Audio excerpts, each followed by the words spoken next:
And as we're watching the president, he started out talking about police reform and an executive order that he is going to be signing, but he has now launched into what would be a campaign rally speech, stating inaccurately, in fact, some facts about the pandemic, not acknowledging 116,000 deaths, but saying that even without a vaccine, people are getting well, and basically also talking about the very good retail sales numbers today, the stock market, and touting his re-election hopes. Mayor Muriel Bowser from D.C. has been standing by with us. We did hear him say that he is in favor of banning chokeholds. He didn't say that that would actually be in the executive order. We want to see the language of it because we understood that this was going to be studied by the Justice Department and outside groups, but that he is talking more about police reform and I would say inaccurately blaming the Obama administration for not doing anything about it when, in fact, the Trump administration, the Trump White House, dismantled President Obama's post-Ferguson reforms and the additional consent decrees that were issued against police departments around the country. Yes, and unfortunately, as soon as he launched into that, I realized his remarks were going to be largely political remarks in kind of emphasizing their obsession with with President Obama.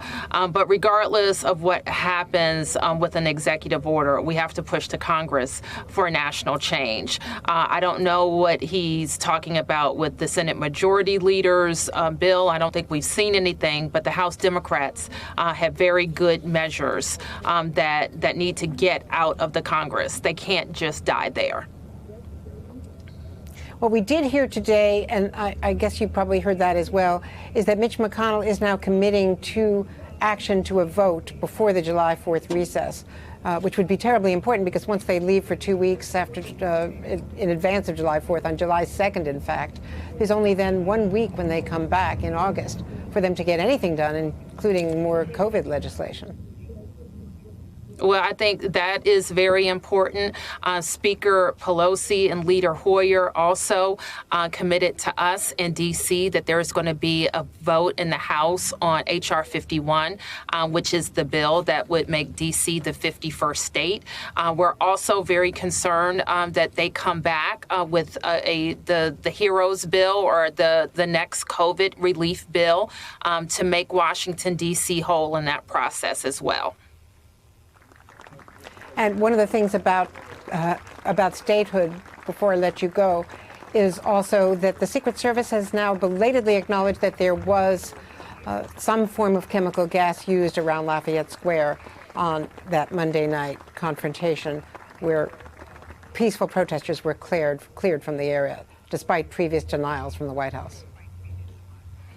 Well, it was pretty clear that some form of gas was used. What the chemical was, I mean, I think it will be determined.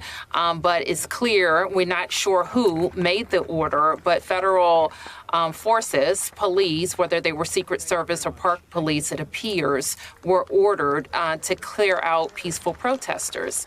And so it's going to be very important, I think, that Congress gets to the bottom of that question so that we don't have an illegitimate chain of command where there's finger pointing, but we know who's policing in the nation's capital.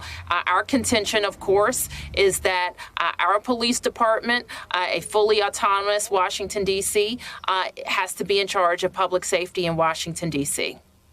Hey there, I'm Chris Hayes from MSNBC. Thanks for watching MSNBC on YouTube. If you want to keep up to date with the videos we're putting out, you can click subscribe just below me or click over on this list to see lots of other great videos.